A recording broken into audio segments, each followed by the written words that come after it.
মঙ্গলবার 7 তারিখে ইনশাআল্লাহ নির্বাচন কমিশনকে আমরা সকলে ঐক্যবদ্ধভাবে একটা ডেপুটেশনের সিদ্ধান্ত গ্রহণ করছি। কামরুজ্জামান ভাই এতক্ষণ পর্যন্ত আপনাদের সামনে যে বক্তব্য রেখেছে সেটা যতগুলি সংগঠন, অনেক সংগঠন আমাদের চলে গেছেন, অনেক আইনজীবীরাও ছিলেন, তারাও চলে গেছেন সময়ের কারণে। তো আমরা যারা এখন উপস্থিত আছি, কামরুজ্জামান ভাই যে বক্তব্যগুলো রেখেছে এগুলো ওনার একা সিদ্ধান্ত নয়, আমাদের সকলের ঐক্যবদ্ধ সিদ্ধান্ত। সেই জন্য এই বক্তব্যের পরে আমাদের সকলের পূর্ণাঙ্গ সমর্থন আছে।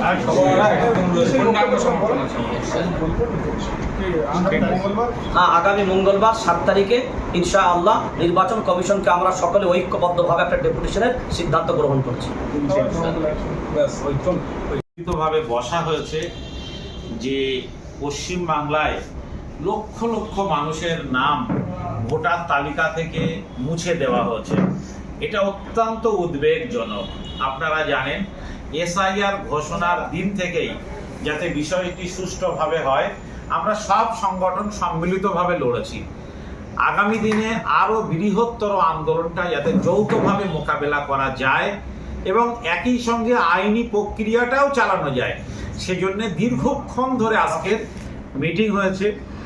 কলকাতা হাইকোর্টের আইনজীবীরাও এই মিটিংয়ে ছিলেন, তাদের পরামর্শ নেওয়া হয়েছে, বিভিন্ন সংগঠনের পরামর্শ নেওয়া হয়েছে, যারা ইন্টেলেকচুয়াল তাদের পরামর্শ নেওয়া হয়েছে। নিয়ে এভাবে দুটো ধারাবাহিক প্রচেষ্টা চালানোর সিদ্ধান্ত হয়েছে। একটি হচ্ছে যে আইনি প্রক্রিয়ায় যে ট্রাইব্যুনাল গঠন হয়েছে, সেই ট্রাইব্যুনালে 15 দিনের মধ্যে যাদের নাম ভোটার তালিকা থেকে মুছে গিয়েছে তাদের অবশ্যই ট্রাইব্যুনালে নাম আবার ফিরিয়ে আনার জন্য নথিভুক্ত করতে হবে। আমরা বাংলার লক্ষ লক্ষ মানুষের কাছে আজকের এই সভা থেকে আবেদন জানাচ্ছি যে 15 দিনের মধ্যে আপনাদের যত কাজ থাকুক আর দেশের যে প্রান্তেই থাকুন না কেন, আপনারা ফিরে আসুন। আমরা আপনাদের একটা সুনির্দিষ্ট ফরম্যাট দিয়ে দিচ্ছি, কিংবা সোশ্যাল মিডিয়ায় ইতিমধ্যে ফরম্যাট এসেছে, বা আপনার পরিচিত কোনো আইনজীবীর কাছ থেকে ফরম্যাট নিন, কোনো সংগঠনের দায়িত্বশীলের কাছ থেকে নিয়ে আপনারা এই ফরম্যাট ফিল আপ করুন। তার সঙ্গে ভোটার কার্ড, আধার কার্ড, অন্যান্য যে সমস্ত ডকুমেন্টসগুলো আছে তার জেরক্স কপি 2 কপি করে তৈরি করুন। ডিএম অফিসে আপনি সেটা জমা করুন এবং অবশ্যই রিসিভ করুন। ডিএম অফিসের অনেক স্টাফরা চাইছেন যে ওখানে একটা ড্রপ বক্স রেডি করা আছে, বড় বাক্সে ফেলে দিয়ে আসুন। এটা তো কোনো দানের পয়সা নয় যে আপনি ফেলে দিয়ে এসেছেন তার কোনো রিটার্ন চান না। ফলে কোনোভাবেই কোনো ড্রপ বাক্সে আপনি ফেলবেন না, অবশ্যই ডিএম অফিসে আপনার কাগজগুলো রিসিভ করবেন। দ্বিতীয়ত, অনেকেই অনলাইনে যারা এই ফিল আপ করছেন তাদেরকেও বলবো, অনলাইনে ফর্ম ফিল আপ করার পরে যে অ্যাকনলেজমেন্ট আসবে সেই অ্যাকনলেজমেন্টের কপিটাকে প্রিন্ট করবেন, তার সঙ্গে আরও একটা জেরক্স করবেন, আর তার সঙ্গে আপনার আধার, ভোটার সহ অন্যান্য প্যান কার্ড যা কিছু পরিচয়পত্র আছে তা সব কিছু জেরক্স করবেন। জেরক্স করে অ্যাকনলেজমেন্ট সহ আপনারা সেটাও কিন্তু ডিস্ট্রিক্ট ম্যাজিস্ট্রেটের অফিসে, জেলা শাসকের কার্যালয়ে জমা করে তারও অবশ্যই রিসিভ করিয়ে নেবেন। এটা আইনি প্রক্রিয়ায় যতটা সরকার বা বিচার ব্যবস্থা এগোতে চাইছে, আমরা আইনি প্রক্রিয়ায় সেটা নিশ্চয়ই এগোবো।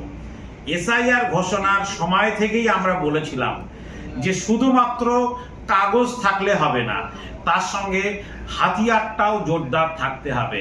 আমাদের হাতিয়ার হচ্ছে গণতান্ত্রিক আন্দোলন, কিন্তু দুর্ভাগ্যজনক শুরু থেকে মানুষকে বিভ্রান্ত করা হয়েছে। সব সমস্যার সমাধান হয়ে যাবে, একাধিক রাজনৈতিক দল মিথ্যা প্রতিশ্রুতি দিয়েছে, মানুষ সুরাহা পায়নি। প্রথমে তাদের লজিক্যাল ডিসক্রিপেন্সি নিয়ে এসে সেখানে তাদের শুনানি হয়েছে, হিয়ারিং হয়েছে। রাজনৈতিক দল বলেছে এর পরে সমাধান হয়ে যাবে, তারপরে সমাধান হয়নি। আবার দেখা গিয়েছে অ্যাডজুডিকেশন এসেছে, সেখানেও সমাধান হয়নি। এখন দেখা যাচ্ছে যে সেই নামগুলো আবার ডিলিটেড হয়ে যাচ্ছে, লক্ষ লক্ষ মানুষের নাম মুছে যাচ্ছে। আমরা উদ্বেগের সঙ্গে লক্ষ্য করছি যে 20 লক্ষের বেশি মানুষের নাম ডিলিট হয়ে যাবে। এর মধ্যে বহু মানুষের মাধ্যমিকের অ্যাডমিট নয় সার্টিফিকেটও আছে। তাদের কাছে আধার ভোটারের পাশাপাশি পাসপোর্ট আছে, সার্ভিস হোল্ডার যাদের তাদের কাছে সার্ভিস বুক আছে, যারা পেনশন পাচ্ছেন তাদের পেনশনের কাগজ আছে। এই কাগজপত্রগুলোও কিন্তু নির্বাচন কমিশন কর্তৃক নিয়োজিত ব্যক্তিত্ব, বিচারক, তারা কেউ এগুলোকে পরোয়া করেনি। গড়পড়তায় সাধারণ মানুষের নাম ডিলিট করে দেওয়া হচ্ছে। ফলে আজকে নিশ্চয়ই আপনারা উপলব্ধি করতে পারছেন যে শুধু পাসপোর্ট দিয়ে কিন্তু আপনার নাম তোলা যায়নি, সার্ভিসের কাগজ দিয়েও হয়নি, পেনশন বুক দিয়ে জমা করেও হয়নি। কেন না, গণতান্ত্রিক লড়াইটা আপনি যথাযথভাবে লড়তে পারেননি। আমরা আজকে সর্বসম্মতভাবে সিদ্ধান্ত নিয়েছি, নিশ্চয়ই আমরা আইনি প্রক্রিয়ায় এগোবো। মহামান্য সর্বোচ্চ আদালত যে কথা বলেছেন, মহামান্য হাইকোর্ট যে পথ দেখিয়েছেন, আমরা সেই পথে প্রত্যেকটা ভাইকে ট্রাইব্যুনালে যাওয়ার জন্য অনুরোধ করছি। এর পাশাপাশি আমরা আন্দোলনটাও শক্তিশালী করব। আগামী মঙ্গলবার 7 এপ্রিল আমরা কলকাতায় নির্বাচন কমিশনের কাছে একটা ডেপুটেশন দেব। বেলা 12টা থেকে 1টার মধ্যে আপনারা ধর্মতলায় আসতে হবে। ওখান থেকে আমরা মিছিল সহকারে নির্বাচন কমিশনের দপ্তরে যাব। কেন না, আপনারা প্রায় 20 লক্ষ মানুষের নাম ডিলিট হয়েছে। মানুষ হন্য হয়ে ঘুরছে যে কিভাবে তারা ট্রাইব্যুনালে আপিল করবে। কারো কাছে কোনো সংবাদ নেই, ডিস্ট্রিক্ট ম্যাজিস্ট্রেট জানেন না, যারা নির্বাচন কর্মী তারা জানেন না, বিডিও জানেন না, সাধারণ মানুষ হন্য হয়ে ঘুরছেন। এমনিতেই 1 সপ্তাহ সময় কেটে গিয়েছে। তারপরে এখন বলা হচ্ছে যে তাদের ট্রাইব্যুনালের না গঠন হলেও জেলা শাসকের কাছে কাগজগুলো জমা করতে হবে। জমা করেন, কিন্তু সময়, এত লক্ষ মানুষের কাগজ জমা করতে হবে, সময় 15 দিন। আমরা 3 মাস যাতে সময় পাওয়া যায়, সেই জন্যে অনেক মানুষ দূর দূরান্তে আছে, কাজের মধ্যে আছে, দিনমজুর, পরিযায়ী শ্রমিক, সব নিয়েই বাংলা।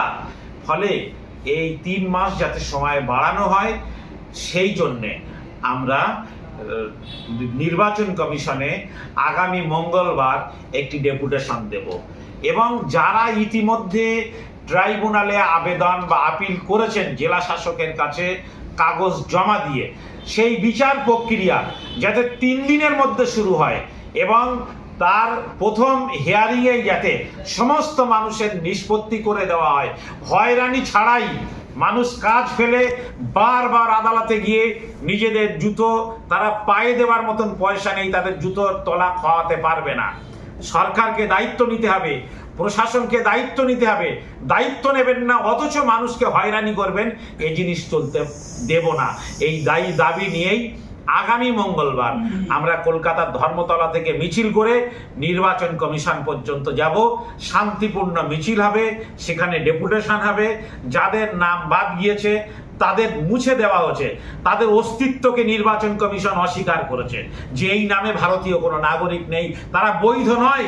ফলে আপনাদের ভোটার কার্ড আছে, যে ভোটার কার্ড নির্বাচন কমিশন দিয়েছিল, আপনাদের কাছে আধার কার্ড আছে, যে আধার কার্ড সরকার দিয়েছিল, অন্যান্য ডকুমেন্ট আছে, মাধ্যমিকের সার্টিফিকেট আছে, সমস্ত কাগজ নিয়ে আপনারা আসুন, রাস্তায় হাঁটবেন, সাংবাদিকদের দেখাবেন, সাংবাদিকদের মাধ্যমে, আপনার সোশ্যাল মিডিয়ার মাধ্যমে প্রশাসনের কাছে, সরকারের কাছে সেগুলো পৌঁছাবে। আর এগুলোকে আরো সাধারণ মানুষের কাছে পৌঁছে দেওয়ার জন্য আগামী শুক্রবার জুমার নামাজে প্রত্যেক ইমাম সাহেব আপনাদের কাছে অনুরোধ করছি, মঙ্গলবারে সব মানুষ যাতে আসেন সেটা আপনারা অনুগ্রহ করে জানিয়ে দেবেন। আর জুমার নামাজের পরে মসজিদের বাইরে দাঁড়িয়ে সেই সমস্ত মানুষদেরকে অনুরোধ করছি যাদের নাম ভোটার তালিকায় মুছে দেওয়া হয়েছে, আপনাদের কাগজগুলো, আপনাদের ভোটার পরিচয়পত্র, আপনাদের আধার কার্ড, আপনাদের যদি পাসপোর্ট থাকে, অনেক হাজী সাহেবের নাম মুছে দেওয়া হয়েছে, অথচ হাজী সাহেব হজ করে এসেছেন, ভারত সরকার তাকে পাসপোর্ট দিয়েছে। এই কাগজগুলো নিয়ে নামাজের পরে সম্মিলিতভাবে যাদের নাম উড়ে গিয়েছে তারা এবং যাদের নাম আছে তারাও ঐক্যবদ্ধভাবে দাঁড়িয়ে আপনারা আপনাদের কাগজগুলো দেখান এবং সেই ছবি তুলুন, ভিডিও করুন, লাইভ করুন এবং সেগুলো গোটা দেশের মানুষের কাছে, বিচার ব্যবস্থার কাছে পর্যন্ত যাতে পৌঁছায়, নির্বাচন কমিশনের কাছে যাতে পৌঁছায়, রাজনৈতিক দলগুলোর কাছে যাতে পৌঁছায়, তার একটা ব্যবস্থা, বিধিবদ্ধ ব্যবস্থা আপনারা করুন। আগামী শুক্রবার জুমার নামাজের পরে মসজিদ থেকে বেরিয়ে আপনাদের প্রমাণপত্রগুলো সামনে রেখে সেই সমস্ত মানুষগুলোকে সাথে নিয়ে যাদের নাম ইতিমধ্যে তালিকায় এসেছে, যৌথভাবে আপনারা মসজিদের সামনে থেকে সোশ্যাল মিডিয়ায় লাইভ দিন। সোশ্যাল মিডিয়া একটা ঝড় উঠুক, একটা ক্যাম্পেইন তৈরি হোক, সব মানুষ দেখুক যারা ভারতীয় নাগরিক। বিজেপি যে ভাষায় কথা বলছে সেই ভাষায় নির্বাচন কমিশন বুলিয়ে ওড়াবে, এটা আমরা বরদাস্ত করব না। এবং একইভাবে ওখান থেকে আপনারা স্লোগান তুলুন যে আগামী মঙ্গলবার কলকাতায় আসবেন, ওখান থেকে চাঁদা তুলুন, ওখানে গাড়ি ভাড়া করুন, ওখানে মানুষকে দাওয়াত দিন, কলকাতায় আগামী মঙ্গলবার আপনারা অবশ্যই আসুন। এটা বিশেষ একটা সংগঠনের ডাক নয়, এটা বিশেষ একটা ব্যক্তির ডাক নয়। বাংলার দলিত, মুসলিম, আদিবাসী, ধর্মীয় সংগঠন, সামাজিক সংগঠন, স্বেচ্ছাসেবী সংগঠন, যে যেখানে আছেন, মানবাধিকার সংগঠন, আমরা সবাইকে অনুরোধ করছি আসুন। মানুষের সমস্যা হচ্ছে, সমস্যার পড়া মানুষগুলোর সঙ্গে আমরা পা মেলাই, নির্বাচন কমিশনে গিয়ে জবাব চাই এবং দ্রুত যাতে মানুষগুলো বিচার পায় তার একটা বিধি ব্যবস্থা দাবি তুলি। ধন্যবাদ আপনাদেরকে। আমার ভাইয়েরা সবাই আছেন, বিভিন্ন সংগঠন থেকে আছেন, আমি সবাইকে বলবো 1 মিনিট করে কথা বলুন। কামরুজ্জামান ভাই এতক্ষণ পর্যন্ত আপনাদের সামনে যে বক্তব্য রেখেছে সেটা যতগুলি সংগঠন, অনেক সংগঠন আমাদের চলে গেছেন, অনেক আইনজীবীরাও ছিলেন তারাও চলে গেছেন সময়ের কারণে। তো আমরা যারা এখন উপস্থিত আছি, কামরুজ্জামান ভাই যে বক্তব্যগুলো রেখেছে এগুলো ওনার একা সিদ্ধান্ত নয়, আমাদের সকলের ঐক্যবদ্ধ সিদ্ধান্ত। সেই জন্য এই বক্তব্যের পরে আমাদের সকলের পূর্ণাঙ্গ সমর্থন আছে।